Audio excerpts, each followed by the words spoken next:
On July 25th, 1980, ACDC released what would become the biggest album of their career. They did this after the tragic loss of their lead singer. They got lucky, they were able to find a new singer, and they put out an album that was a tribute to their deceased lead singer that eventually went on to sell over 50 million copies worldwide. This is the story of Back in Black by ACDC in celebration of the album's 45th anniversary.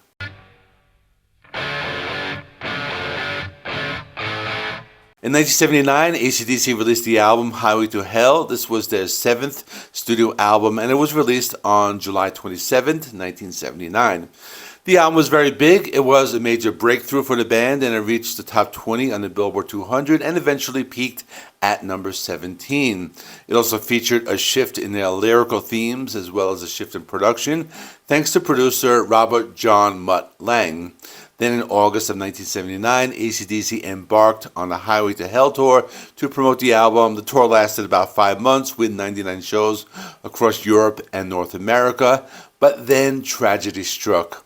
On February 19, 1980, Bon Scott, the band's lead singer, died from alcohol poisoning, and his death occurred shortly after the conclusion of the Highway to Hell tour, which ended on January 27, 1980. Because of this, they had to cancel their tour legs in both Japan and Australia. The band was at a turning point. They didn't have a lead singer, but they knew they could bounce back. So they decided to look for another one. They eventually found Brian Johnson. It was a combination of prior knowledge, serendipity, and connections with previous band members.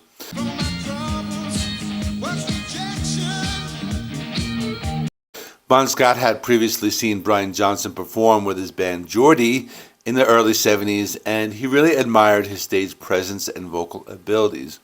Bon Scott even told his band members about him before his death. Then in March of 1980, Brian Johnson was working in an auto shop in Newcastle. He had taken a break from music.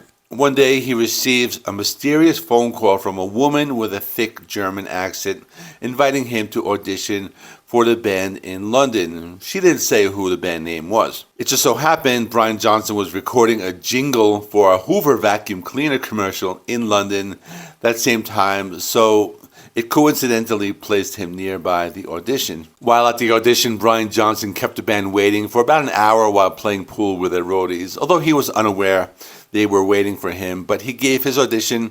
He performed AC/DC's Whole Lotta Rosie, Tina Turner's Nutbush City Limits, and AC/DC's Highway to Hell. He really impressed the band with his voice and his charisma. Producer Mutt Lange also knew about him, and he said that he would be a good choice. So they gave him a second audition, and then they offered him the role. At first, Brian Johnson was doubtful about joining. He was going to give up on music completely and just follow a different career path. But he accepted the offer, being now the band was ready to start writing and recording the new album. They wanted this album to be a tribute to Bon Scott, which is the reason for its all-black cover, as it is a sign of mourning for their late friend. Afterwards, the band began working on the album just 3 days after Bon Scott's funeral. The reason was they didn't want to sit around moping all year.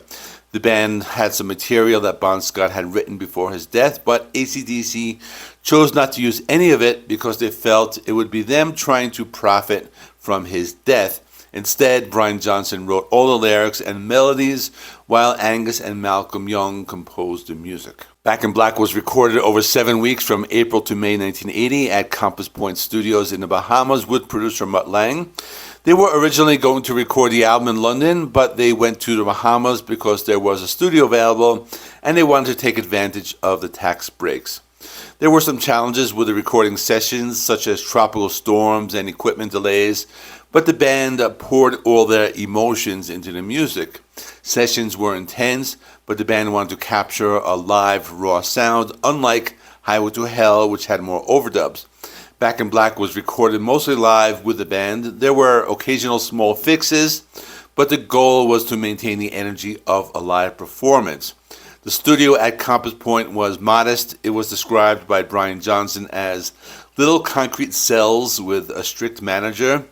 The band also had to take precautions with minor security concerns. The small rooms had good acoustics. Sound engineer Tony Platt was able to find a sweet spot for the drums that gave the snare a big full and snappy sound. The band's production team aimed to record natural ambiance rather than adding it artificially later, which was a lesson learned from their previous albums' mixing processes. Afterwards, the mixing was done at Electric Lady Studios in New York City, where the band and engineers kept effects like reverb and delays subtle to preserve the album's raw power. They used compression sparingly, mostly on vocals and overhead drums to maintain a natural rhythmic feel.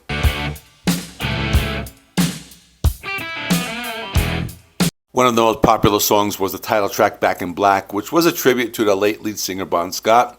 They wanted to celebrate his life rather than dwell on his death, which is why it's an upbeat track. The song opens with what would become one of the most iconic guitar riffs in rock history, immediately setting a high-energy tone that defines the hard rock genre.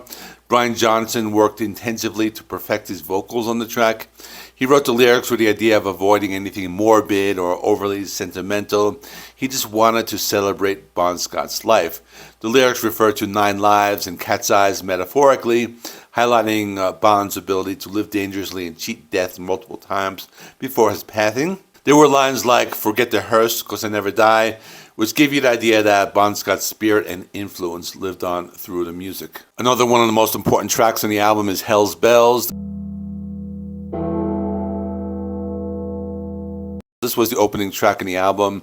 It was a powerful and ominous rock anthem. It was also written as a tribute to Bon Scott. The song opens with the tolling of the bell, which symbolizes death and mourning, but also signals the band's comeback. Brian Johnson wrote the lyrics during the recording sessions in the Bahamas. He struggled with the lyrics until this tropical storm rolled in, which inspired the vivid imagery of thunder, rain, and lightning. Brian Johnson interpreted these weather events as a sign from Bon Scott, helping him channel the song's dark and powerful mood.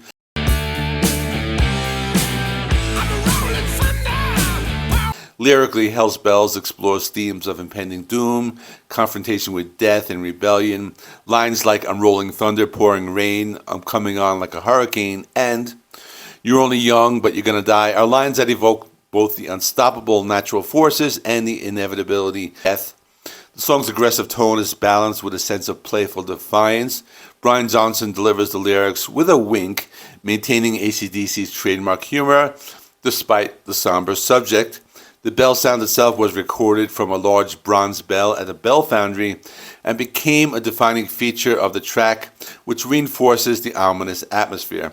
The song's heavy riffs, thunderous drums, and Brian Johnson's soaring vocals made the song a classic and probably one of the few AC/DC songs which could even be called a heavy metal track, but that's debatable.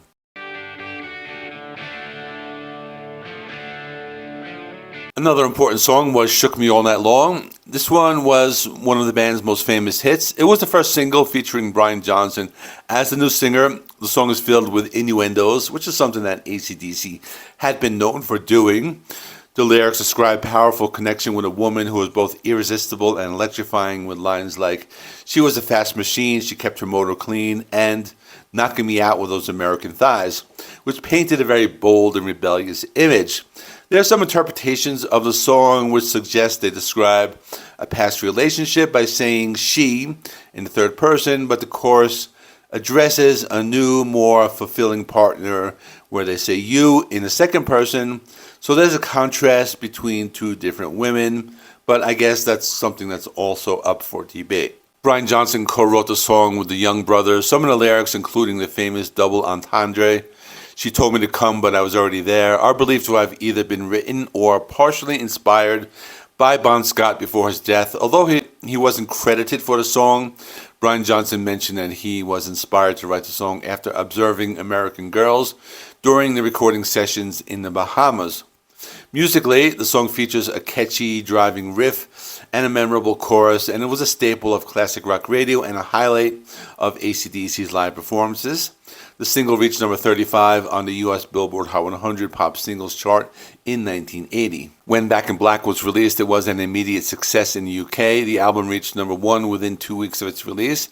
In the US, it debuted at number 4 on the Billboard album chart and remained in the top 10 for over 5 months, which was a big achievement considering it was a hard rock album. It was certified platinum 3 months after its release, but eventually by 1990, it would reach 10 million copies sold in the US, which is something very impressive. According to my research, as of August 2024, it has been certified 27 times multi-platinum in the US, and that's the third largest selling album in American history. If you consider worldwide sales, it's well over 50 million copies. What's impressive is that it achieved this status without lots of hit singles or heavy radio play. It was mostly word of mouth, rock radio, and the constant touring. That's the story of Back in Black. Let me know what you think of this album. This is probably my favorite, and I might be biased, but this was the first ACDC album that I had ever heard when I was about 9 or 10 years old. So it's one of those albums I've listened to so many times. I still listen to it all the time. I never get bored of it. I think it's just a great album. Let me know your thoughts on this album. Thanks for watching. I did a video on Highway to Hell last year, so I'll stick that there if you want to watch that next. And in the meantime, thanks for watching. Please give the video a like. It helps me with the YouTube algorithm. Please subscribe if you have not already. I do rock and metal reviews, rankings, and more. Thanks for watching. I will see you in the next one.